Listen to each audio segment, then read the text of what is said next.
이재명 민주당 대표 오늘 무죄 1심 선고 받았습니다. 이야 정말 대단하다 이런 분위기보다는 무죄 선고를 받았는데 반응이 뜨겁다기보다는 매우 착잡하다 또는 눈물을 흘렸다는 분들이 매우 많았습니다. 그 부분 먼저 한번 분석해 주시죠. 그러니까 중형이 내려질 걸 각오도 했고 네. 심지어는 뭐 한동훈의 얘기처럼 법정 구속이 될 것까지도 각오했는데 좀 예상 밖이라고 그럴까요? 무죄가 내리니까 와 다행이다 기쁘다 하기에 너무나 마음이 언짢다 하는 거죠. 네. 그러니까 우리는 공화정이고 모든 권력은 국민으로부터 나온다면 국민으로부터 선출된 사람의 권력이 최우선이에요. 그리고 그들로부터 임명된 자들은 그걸 넘어설 수가 없단 말이에요. 그러니까 0.7%로 당선된 대통령과 그 차이로 낙선된 사람의 그리고 앞으로 또 출마할 가능성이 있는 사람의 정치적 명운을 검사가 마음대로 재단해서 재판장에 세우고 네. 그걸 또 판사의 결정 하나로 이 사람이 정치적으로 사느냐 죽느냐가 만들어지는 이 현실. 예. 글쎄 우리가 사법체계를 이렇게 만들어서 여기 승복을 해야 된다지만 이런 식으로 악용되는 거에 대해서도 꼼짝없이 승복을 해야 되는가? 그러니까 이재명 대표의 무죄에 대해서 기뻐하기에는 너무나 이 정치라고 하는 정상적인 것을 짓누르고 있는 이 사법 시스템에 대해서 일단 그 분노가 느껴지고 또 이거 말고 이 전에 내려진 판결 징역 1년을 살게 한 것이 우리가 죄와 벌이라고 그러면 죄를 전 만큼 잘못을 했었어야 그 벌을 받는 건데 누가 봐도 이건 부당한 기소라고 느껴지는데 판사가 그냥 유죄를 때리면 그걸 승복하는 게 뭐 민주주의 사회라는 식으로 이제 몰아가고 이 법치를 가장한 장난. 이 정치학 공부한 분들이 그러잖아요. 나치가 바로 이런 식으로 법의 이름으로 전부 자행된 일이었다. 네. 지금 우리가 그 법 기술자들에 의해서 진행되고 있는 이 부당한 현실을 그냥 온몸으로 겪고 있는 중인데 일단은 아무리 사법부 구성원이어도 다 다양한 의견이 있을 수가 있구나. 그러니까 몇 년 후에 나는 국힘으로 출마할 거야라고 계획하고 있는 판사가 있을 수도 있고 정말로 나는 법관의 양심을 지키고자 하는 그런 그러니까 개인에게 맡겼을 때 얼마나 다양한 일이 가능할 것이냐. 그래서 앞으로도 수많은 재판이 이재명 대표에게 또 기다리고 예. 있어요. 이 일희일비할 수가 없는 마음인 거죠. 자, 송김포님께서는 정말 눈물이 났습니다. 그리고 트루스님은 당연한 것이 감동입니다. 김동현 판사님 너무너무 감사합니다. 대한민국 정의로운 영웅입니다. 크리스탈님 주셨고요. 김미솔님께서는 당연한 것이 참 그렇네요. 눈물이 났습니다. 전순애님, 김갑 선생님 말씀 감사합니다. 이렇게 주셨는데 결국 무죄 판결 당연한 걸 가지고 판사한테 고맙기는 뭘 고맙다고 하느냐라는 정대인님 말씀도 가슴에 와 닿습니다. 여러분들 정말로 이런 재판의 결과를 보면서 환호성을 지르는 것이 아니라 이게 사법부가 정상적인 판결을 한 것을 마치 정의를 세우고 있는 우리의 중요한 주춧돌인 것처럼 생각할 수밖에 없는 것이냐 이 말씀까지 이제 있으니 김종 박사님 어떻습니까? 오늘 이제 무죄 선고 다행이다라는 사람이 많긴 하지만 야 이거 뭐야라고 하는 분들도 굉장히 많습니다.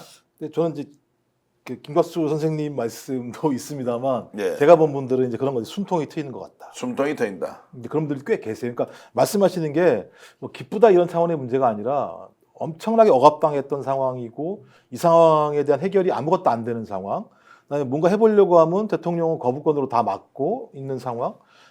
근데 11월 15일 날 1심에서 말도 안 되는 판결이 나온 상황과 관련해서 완전히 예를 들면 꽉 눌려 있는 그러니까 이 윤석열 정부하에서는 아무것도 할 수 없구나라고 하는 절망이 있었는데 그나마 이제 오늘 판결을 보면서 숨통이 트이는 것 같다. 그러니까 저는 좀 시간이 좀 걸릴 것 같아요. 네. 그러니까 숨통이 트인 상황에서 바로 기뻐하기 힘든 거 아니겠습니까? 그리고 또 저는 비장함도 있다고 생각이 들어요.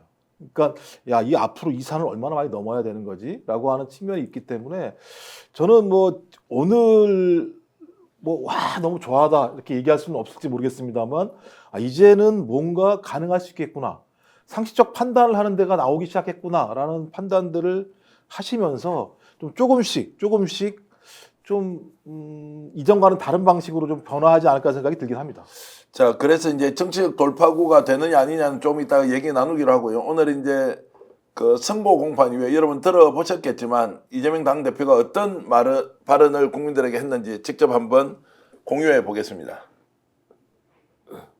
진실과 정의를 되찾아준 재판부에 감사드립니다. 그 과정이 참으로 어렵고 길긴 하지만 창의 일속이라고 제가 겪는 어려움이야 큰 바닷속의 좁쌀 한 개 정도에 불과하지 않겠습니까? 참 큰 바다 속에 좁쌀 한 개밖에 없다. 국민들은 정말로 삶이 이제 무너져 내리고 있는데 저 문제에 대해서 이렇게 관심 가져줘서 좋다.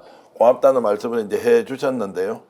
자, 오늘 이런 이제 발언 이후에 박지원 원장께서도 더불어민주당 국회의원 국정원장 출신이죠. 제가 직접 전화를 드려서 이 상황을 어떻게 봐야 하는지 얘기 들어봤는데요. 함께 멘트 들어보겠습니다. 우선 기쁜 소식에 반갑고요. 그러나 우리는 의연하게 나가자. 그리고 판판생생. 재판은 재판이고 민생은 민생이기 때문에 국민을 보고 일하면 된다. 험한 파도를 헤쳐나온 선장은 강한 선장이 됩니다.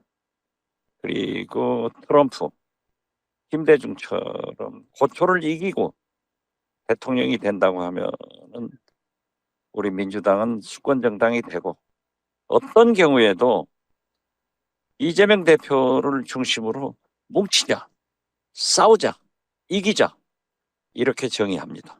재판에 대해서 정치권에서 저항하는 것은 옳지 않아요.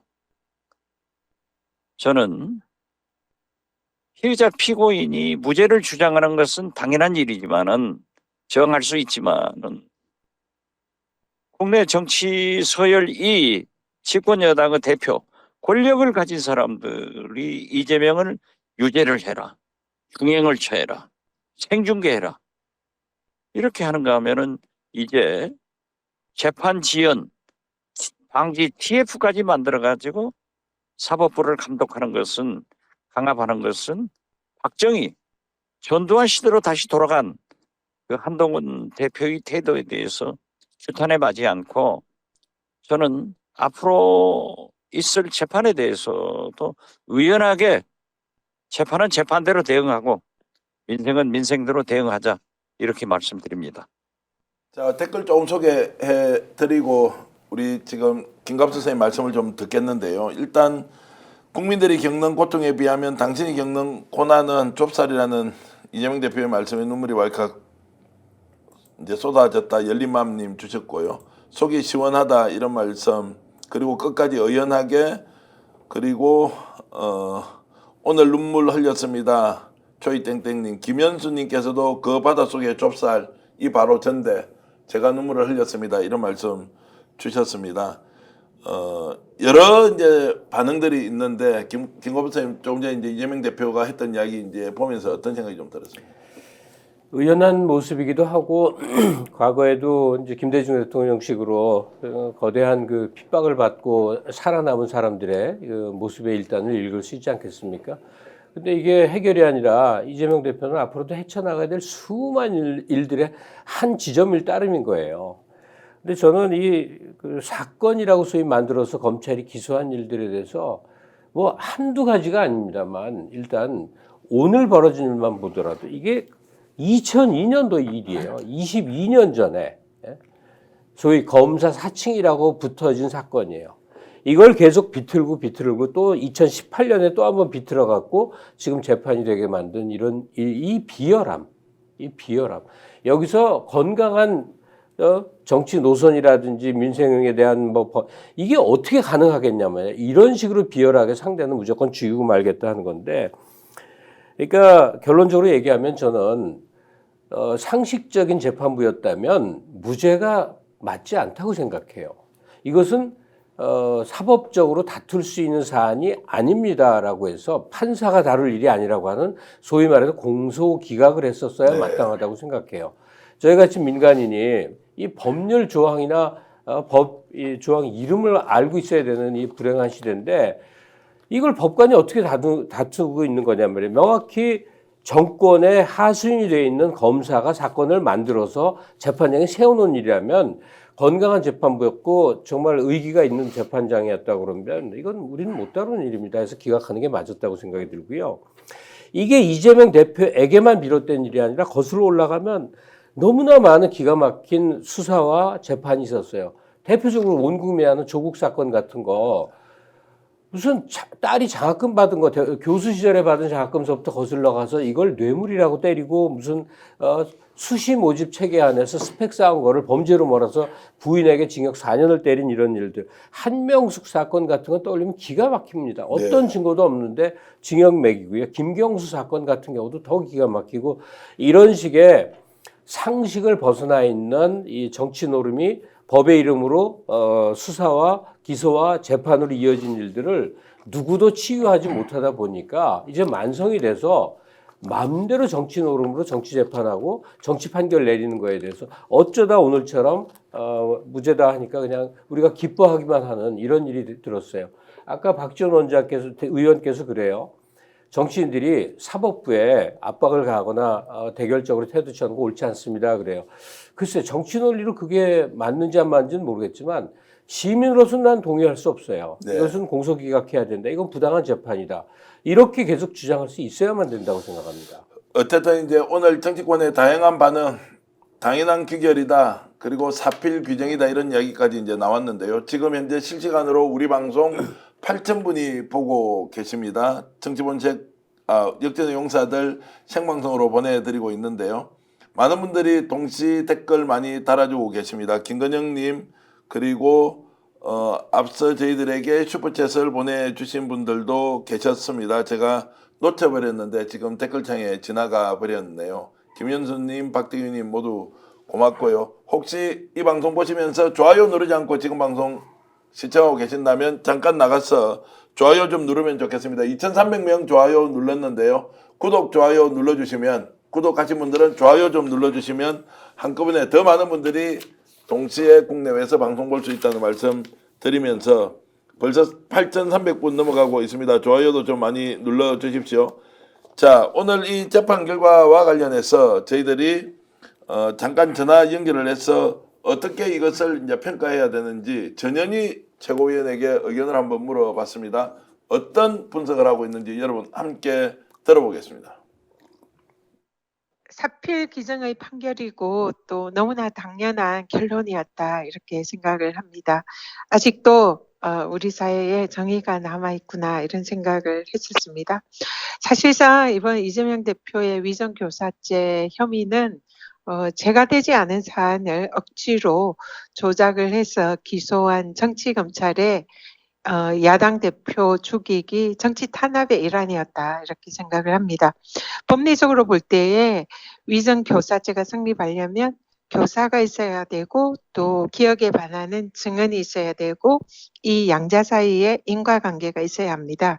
이번 판결을 보니까 사실상 법원에서는 이재명 대표가 교사의 고의가 없었다. 즉 사실상 전화 통화에서 사실 그대로 있는 그대로 얘기해달라 이런 것은 통상의 증언을 요청하는 정도에 불과하고 위정을 교사하는 것은 아니다 이렇게 판시를 한 거고요. 그리고 또 실제로 이 방어권의 범위 내에서 할 수 있는 이런 여러 가지 그 행위에 대해서 위정교사라는 이런 잣대를 댄 정치검찰의 무리한 기소에 대해서 법원이 철퇴를 내렸다 이렇게 생각합니다. 앞으로도 이 위정교사죄 2심, 3심에서 계속적으로 무죄를 받을 수 있도록 당에서 또 저도 최선을 다할 것이고요. 반드시 정의는 승리한다라는 것을 다시 한번 이번 실감을 하게 됐습니다. 많이 함께해 주시고 응원해 주신 우리 지지자 여러분들 그리고 스픽스의 우리 시청자 여러분들께 진심으로 감사드립니다. 끝까지 싸워서 반드시 민주당과 이재명 대표가 이기겠습니다. 자, 이제 정치적으로 좀 이제 가보겠습니다. 이제 이런 이제 1심의 재판 결과에 대해서 전현희 최고위원이 법리적 설명을 충분히 해줬고 응원과 지지에 의해서 이제 끝까지 이겨나가겠다라고 했는데, 자, 정치적으로 이게 이제 어떤 의미가 있습니까? 1심 무죄라는 것이. 그리고 제 생각에는 일단 지금까지 전체적인 국민들이 소위 이 윤석열 정부에 대해서 부정적이었고 통치력 자체를 인정하지 않았던 측면이 있음에도 불구하고 그것들이 한 발 나가지 못했던 가장 중요한 이유 중에 하나는 어차피 중도층 같은 경우 이 사법 리스크라고 하는 부분과 관련해서 브레이크가 걸린 건 사실인 것 같다는 느낌이 많이 듭니다. 그래서 이제 지난 11월 15일 공직선거법 선거 관련해서 많은 국민들이 우려했던 측면들이 있는 건데요. 저는 오늘 1심 선고의 내용들이 앞으로 계속 퍼져나갈 겁니다만 이 내용을 보면 검찰이 얼마나 무리한 수사를 했는가, 무리한 기소를 했는가, 탈탈 털었는가라는 사실들이 명백하게 밝혀질 거라는 생각이 들거든요. 이미 공직선거법 같은 경우도 많은 부분들의 내용들이 밝혀지면서 아니 뭘 이런 걸로 기소를 하고 이런 걸로 실형 및 집행유예를 때리지라고 얘기를 했었는데 이번 어떤 선거 같은 경우는 거의 제가 볼 땐 무죄가 명징하다라고 하는 것이 밝혀졌기 때문에 저는 앞으로 국민의힘이든 용산이든 사법 리스크를 걸기 어려울 거다. 그러니까 사법 리스크를 걸었던 이유 중에 하나는 뭐냐면 니들은 다 못하는데 그래 이건 남아있으니까 니들이 하는 얘기에 대해서 중도층 같은 경우는 그래 뭔가는 있는 것 같다는 느낌이 있었지만 전 그것도 끊어졌다는 생각이 느낌이 들거든요. 전 그런 면에서는 어찌 보면 사법 리스크의 중대한 끈 자체가 조금씩 긁혀서 끊어져 가는 과정 중에 있다는 생각이 들어서 앞으로의 향배는 정치적으로 소위 이 윤석열 정부가 매우 대응하기 어려운 국면으로 갈 가능성이 높다 이런 생각이 듭니다. 아니, 근데 말씀대로 되면 너무 좋겠죠. 네. 근데 그냥 우리 지나간 거 아무거나 끄집어내 봅시다. 한명숙 총리 1심 때 무죄였어요. 그런데 온갖 방법으로 몰아가더니 2심 때 딱 해갖고 징역형 내려갖고 금방 그 대법원 판결도 확정도 금방 났거든요. 그러니까 이거 얼마든지 지금 이 정권은 명운을 걸고 이재명은 법망에 잡아 넣겠다는 거 아닙니까? 요 사건 하나만 있었다고 쳐봐요. 다른 재판 없고 1심 무죄니까 와 좋다 하다 이제 2심에서 확 뒤집어 엎어갖고 바로 한두 달 내로 뭐 이런 트릭이 얼마든지 가능하기 때문에 물론 김 박사님 얘기대로 계속 몰리기만 하다 이런 숨통이 트였을 때 이 정의에 목마른 시민들이 더 힘을 갖고 더 집회장에 모이고 더 여론조사에 반응하고 각계각층에서 소리를 내고 이럴 계제를 만들 수도 있긴 있겠으나 어쨌든 우리가 이렇게 법망 앞에서 부당하게 꼼짝없이 거무줄에 묶이듯이 묶여있는 현실에 대한 자각을 놓쳐서는 안 된다 하는 생각을 합니다. 근데 이런 질문 좀 드려보겠습니다. 지금 이제 윤석열 정권에 대한 탄핵 분위기가 고조되는 상황에서 야, 민주당이 이재명 대표가 만약 유죄가 돼가지고 혹시라도 정치를 못하는 상황이 오면 탈출구가 없다. 이거 어떻게 해? 라고 하면서 약간의 이제 혼란과 멘붕 같은 게 왔던 게 사실이거든요. 1심 무죄 때 이제 열흘 전의 일입니다. 그것이 어느 정도 해소가 되고 있다라고 하는 것은 조금 너무 많이 나가는 겁니까? 아유, 너무 많이 나신 거죠. 그래요? 그러니까 지금 진보 전체가 그리고 있는 가장 좋은 그림은 그러니까 여러 가지 그 특검 중에 하나라도 이제 특검을 걸어야 돼요. 김건희 특검이 이제 가장 당면한 거예요. 특검이 걸고 특검이 발효되면 바로 한두 달 내에 탄핵을 또 거는 거죠. 그래서 직무정지를 시킨 상태에서 임기단축 개헌 논의를 해서 내년 봄까지는 새로운 대통령을 뽑는다. 이 그림이 스케줄이에요. 가장 좋았을 때의 그림이에요. 그러니까 반대로 저쪽은 이제 결사적으로 그걸 막는데 그 막는 방법은 어쨌든 이재명 대표라는 상징 존재를 거꾸로 트린다. 법으로 거꾸로 트려서 법정 구속을 시키든 뭐 대법원 확정을 시키든 해서 이재명 하나만 잡아놓으면 우리는 뭐든지 할 수 있다. 지금 이렇게 된 거예요. 그러니까 지금 말씀하신 대로 이재명 대표가 이제는 좀 숨통이 트인 거 아니냐? 절대로 안 그럴걸요. 네. 저들은 무슨 수를 써서든 올가매는데 모든 걸 걸 겁니다. 자, 이렇게 이제 질문을 좀 드려보겠습니다. 그래서 이번에 이제 28일로 지금 예정돼 있지 않습니까? 자, 김건희 특검 통과할 수 있느냐 없느냐 어떻습니까? 냉정하게 보면. 저는 어렵다고 봐요. 저 이런 어렵다. 상황에서 어렵다고 보고요. 자, 그래서 이제 오늘 오후부터 나오는 이야기가요. 자, 이렇게 갈 것 같으면 상설특검으로 가서 12가지 지금 사안이 있는 모양인데 그 중에서 딱 2가지만 하자. 첫 번째 명태균 게이트 하나, 도이치모터스 주가 조작. 그래. 이거는 상설특검 가서 30일 플러스 15일 하면 가능하고 그게 답이에요. 자, 이거 가자고 지금 바로 가자. 민주당 지금 자꾸 국힘 설득하여서 8표가 오느니 안 오느니 따지지 마라라는 이야기가 오늘 오후부터 본물처럼 쏟아져 나온다는 게 저희 느낌입니다. 김 박사님 어떻습니까? 그러니까 뭐 말씀하신 것처럼 어떤 형태로든지 수사에 착수해야만 된다라고 하는 국민적 요구가 분명히 있는 거죠. 근데 지금 같은 민주당의 방식, 말씀하신 것처럼 8명을 더 데리고 와야 된다라는 방식을 가지고는 앞이 안 보인다라는 판단들을 할 수밖에 없기 때문에 뭐든 해보라는 요구는 분명히 있는 것 같아요. 저는 뭐든지 할 수 있는 걸 해야 된다. 아니, 뭐든지 할 수 있다고 해서 특검을 못하는 건 아니거든요. 특검이라고 얘기하는 건 저는 본물이 열려서 실체적 사실이 하나라도 밝혀지는 순간부터 특검을 안 받을 수는 없어요. 그때부터는 특검을 안 받겠다는 얘기는 뭐냐면 내가 적어도 수사를 받아서 유죄가 되는 사안에 대해서는 현행에 자기에 있는 권한으로 막겠다는 얘기밖에 안 되는 상황이거든요. 저 그렇다면 마음에 내키지는 않겠습니다만 상설특검이든 뭐든 가능한 부분들로 일단 들어가서 저들이 얘기하는 것이 얼마나 사실인지 이건 되게 짧은 기간 동안 밝혀지는 상황이기 때문에 그걸 내는 것이 좀 중요할 거라는 생각이 분명히 드는 것이고요. 저는 왜 이번 판결이 왜 중요하다고 이 말씀을 드리냐면 판사의 그 선고 판결 내용 자체가 너무 명확해요. 보면 어떤 거냐면 하나가 그거잖아요. 이재명 대표가 본인이 설명하고 변론 요지서를 제공한 것 자체가 검사 같은 경우 유진교사에 해당된다고 설명을 했던 건데 내용은 상식에 반하는 것이 아니다라고 얘기를 했어요. 그렇게 설명할 수 있어. 내가 어떤 증인에게 증인을 갖다가 진술을 부탁을 할 때에는 그 정도 얘기할 수 있어라고 얘기를 했었고 또 하나는 공직선거법 위반 사건의 피고인으로서 행사할 수 있는 방어권 정도를 벗어나지 않았어. 방어권을 행사한 거야. 이런 거거든요. 저는 이 정도 상황들이 판결로 나왔다라고 하는 부분들이 국민들한테 밝혀지는 순간부터는 이재명 당대표가 기존과는 다른 방식으로 밀 수 있다는 생각이 드는 것이고 저 그렇다면 리더십을 더 확장해서 얘기할 수 있겠죠. 그렇다면 말씀하신 것처럼 이재명 당대표가 좋다. 진실 전체를 밝힐 수 없다고 하더라도 국민들이 가장 지금 국정농단으로 분노하고 있는 소위 명태균 게이트 문제 그다음에 도이치모터스 사건은 뭐 이미 대통령이 되기 이전부터 나왔던 얘기니까 이 두 가지를 밝혀서 네 말이 맞는지 내 말이 맞는지 확인해보자라고 하는 싸움을 하는 건 좀 매우 유의미하다고 생각하는 거죠. 민주당을 둘러싸고 있는 이제 그 뭐 논객일 수도 있고 이제 법조 전문가들, 변호사나 뭐 이런 사람들이 자꾸 이제 그런 얘기를 많이 해요. 그 사법부를 압박하는 게 오히려 반감을 사갖고 더 좋지 않다. 그러니까 이제 철저히 법리로 접근하자. 뭐 이렇게 얘기를 하는데 무슨 소리입니까? 법리로 접근하면 어떤 일이 벌어져요? 법리로 장난치는 거예요. 모르겠습니다. 이재명 대표나 그 민주당의 주요 인사들이 약간 수세적으로 발언하고 사법부에 대해서 감사를 표하고 뭐 이런 것도 뭐 다 정치적 액션이라고 생각을 해요. 그러나 지금은 모든 일에 때가 있어요. 그러니까 윤석열 정권이라는 특정 정권이 앞으로도 계속 집권하기 위해서 일단 이재명은 죽이고 본다라고 그냥 칼을 들고 쑤시는 중이에요. 지금 제가 표현이 거칠어서 그렇지만 정말 칼로 쑤시는 거예요. 그러니까 지금은 아껴둘 패가 없는 거예요. 네. 총력을 거는데 예컨대 상설특검 걸고 국정조사 내보내라 네. 이거예요. 그러면 시민들은 뭘 해야 되느냐. 제가 그림을 할 줄 몰라서 그런데 이 재주 많은 분들은요.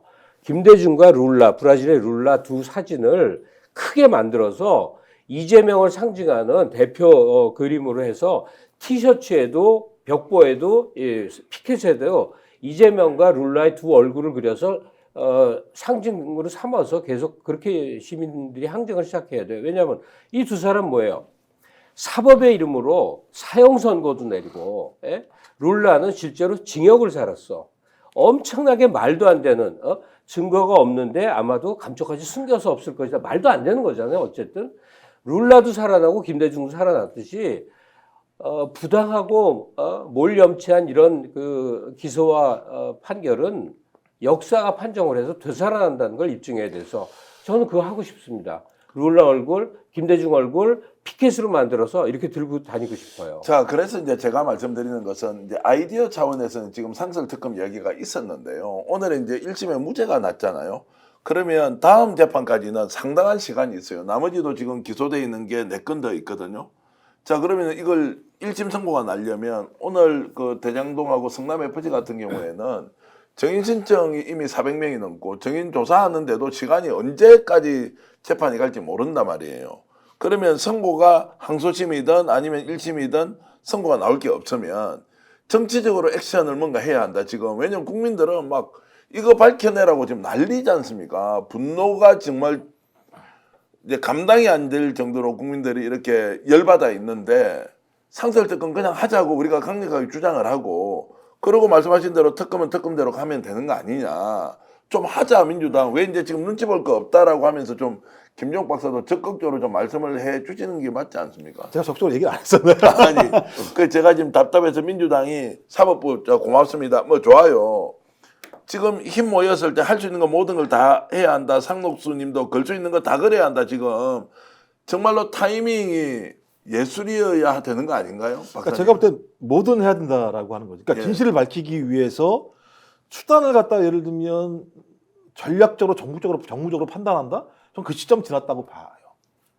말씀하셨던 것처럼 그러면 할 수 있는 건 하자. 그러니까 이제 또 그런 얘기까지 극단적으로 상정특검을 하더라도 법에 있더라도 대통령이 임명 안 할 수 있다라고 얘기를 해요. 근데 문제는 이것도 임명하지 않는 대통령이라면 제가 볼 때는 국민들이 인정하지 않을 거예요, 대통령을.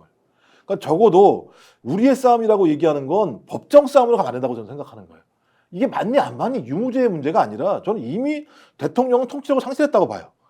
지금 20%밖에 지지하지 않고 있고 그 상황 자체가 6개월 이상이 지탱이 되고 있고 길게는 1년이 가고 있는 상황이라면 이미 국민들은 대통령의 통치 행위를 인정하지 않는 거다.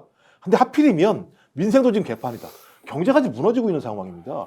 이건 정치적으로 예를 들면 대통령이 유죄냐 무죄냐, 대통령 부인이 유죄냐 문제냐의 차원을 넘어서서 이 통치 행위를 그대로 유지하면 국가가 무너질 수 있다라고 하는 절박한 문제가 결합되어 있는 양상이거든요.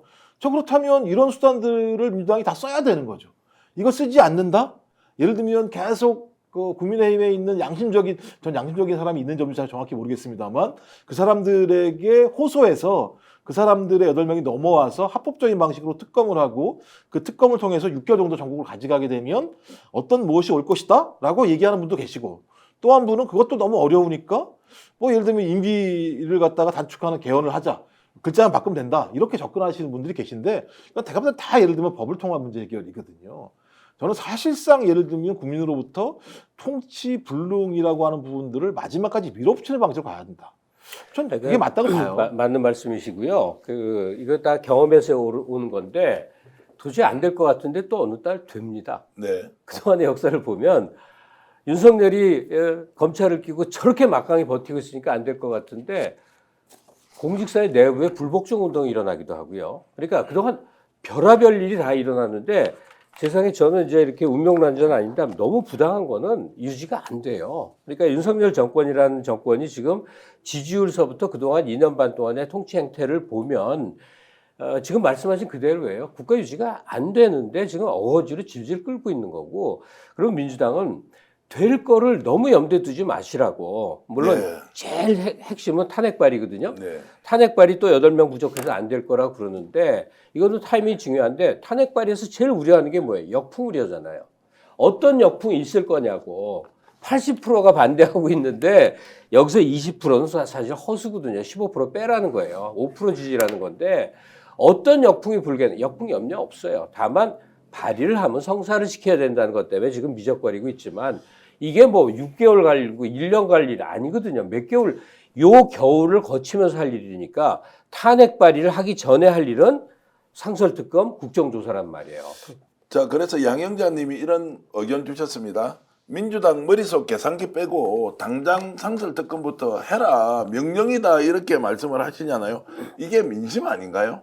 아니, 지금까지는 사법리스크가 존재했고 뭐 여전히 남아있긴 하지만 오늘 일단 정리가 1심에서 무죄로 났으면, 그러니까 제가 볼 때 이제 상설특검이냐 아니냐에 이렇게 예를 들면 어떤 제도적인 접근의 문제가 아니라 야 이걸 못 밝히면 나라야? 이런 거예요. 제가 볼 때. 아니 이것도 대한민국 시스템으로 못 밝히면 이게 나라야? 대통령이 자기가 거부권 행사하고 안 된다고 얘기하면 국민의힘 108명 쪼르륵 줄 서가지고 아무것도 못하는 상황, 이게 나라야? 이런 나라라면 나라 아닌 거 아니야? 라고 생각을 했던 것이고, 그때는 어떤 거였냐면 최순실이 뭐길래 쥐가 뭔데 들어와가지고 국정을 농단해였는데 지금은 그 정도 상황이 아니에요. 대통령과 대통령 부인이 지금 농단을 하고 있는 상황인 거잖아요. 대통령이 김건희라는 거죠 지금. 그렇죠. 제가 그래서 이제 말씀드린 게 김건희 공화국 명태균 지방정부라고 제가 말씀을 드리는 상황이지 않습니까? 실제로 따지고 보면 공천권을 명태균이라는 사람이 중간에서 좌지우지하고 거기다 결재를 누구한테 받느냐? 김건희 씨한테 결재를 받는 상황이 벌어진다면 대통령이라는 존재 자체는 사라져버리게 되는 것이고 사인에 의해서 대한민국이 작동했다라고 하는 건데 그걸 밝힐 수 없다라고 하는 상황에 대한 이 좌절감과 분노가 쌓이는 상황이잖아요. 그러면 지금 뭐든 밝혀야 된다라는 게 가장 핵심적인 거죠. 그리고요. 그 민주당 의원들에게 좀 간곡히 하고 싶은 얘기가 있는데 아니 간곡히 하지 마시고 그냥 세게 말씀을 좀 하시면 좋겠는데 저는 민주당 아니 의원들한테는. 좀 작은 거여서 그런데 국힘은 할 수 있는 단어가 하나밖에 없어요. 이재명 방탄. 그러면 민주당에서 그렇다고 이재명 방탄하려고 그런다고 얘기를 하시라고. 국민들은 이재명 방탄을 민주주의를 지키는 걸로 이해하고 있거든요. 네. 그러니까 의사당 내에서 혹은 여야 뭐 대변인사에서 계속 이재명 방탄 얘기를 하잖아요. 그럼 민주당 측 대응은 맞다. 우리는 이재명을 방탄하려고 한다. 여기서 지금 이재명은 더 이상 개인 이재명이 아니잖아요. 한국 민주주의의 피나는 역사의 그 굴절을 온몸에 지금 안고 있는 존재여서 이재명 지키는 게 민주주의 지키고 나라 지키는 거가 됐으니 자, 뭐 최고위원들도 있고 의원들 언제 어느더라도 우리는 이재명 방탄하겠다라고 떳떳하게 얘기하시라고요. 자 오늘 방송에서 이런 얘기하면 아마 민주당 쪽에서도 스픽스 역전용사들 시청하고 계실 테고요. 내일 민주당 어떤 반응 나오는지 한번 보겠습니다. 지금 국민들이 바라는 것은 실제적 진실에 접근할 수 있는 어떤 것이라도 즉시 바로 효과 있게 할 수 있는 것부터 좀 해달라는 강국한 청이지 않습니까? 국민적 압박으로 인식하면서 정말로 좀 밀어붙여달라. 저 숨 좀 쉬게 웃기는 얘기 하나만 예, 할게요. 예. 김건희 씨가 스픽스를 보는 게 아닐까 하고 나는 생각을 해봐요. 안 볼 것 같습니다. 아니 볼 것 같다고. 그렇습니까? 예. 예.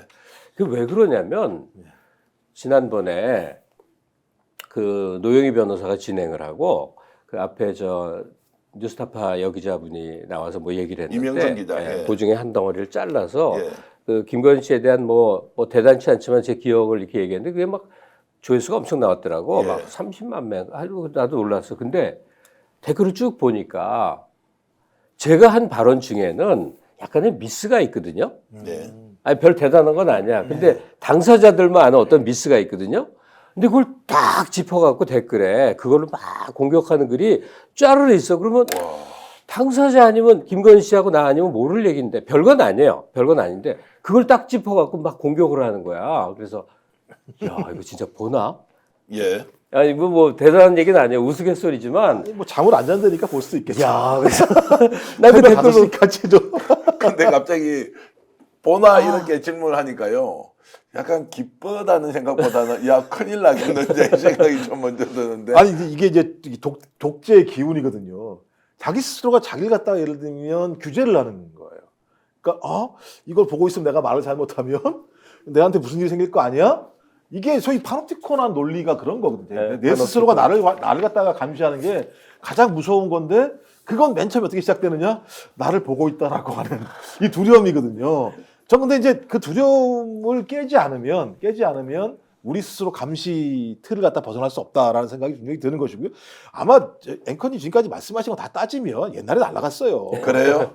지금까지 한 얘기를 따지고 보면 그 김 박사도 살아 있는 거 보니까 뭐 말한 거 보면 다 잡으면 누가 일합니까? 대한민국 누가? 이게 얼어붙었을 때 누가 하나 하면 잡아가는데 네. 모두가 와고락을 떠들면 더 이상 못 잡아갑니다. 그래요? 그럼 지금은 말이 열려서 지금 실제 아마 제가 방송을 잘 안 봐서 유튜브만 많이 봐서 그런지 모르지만 이제는 김건희라고 그러지 김건희 여사라고 하는 말 별로 안 할걸요?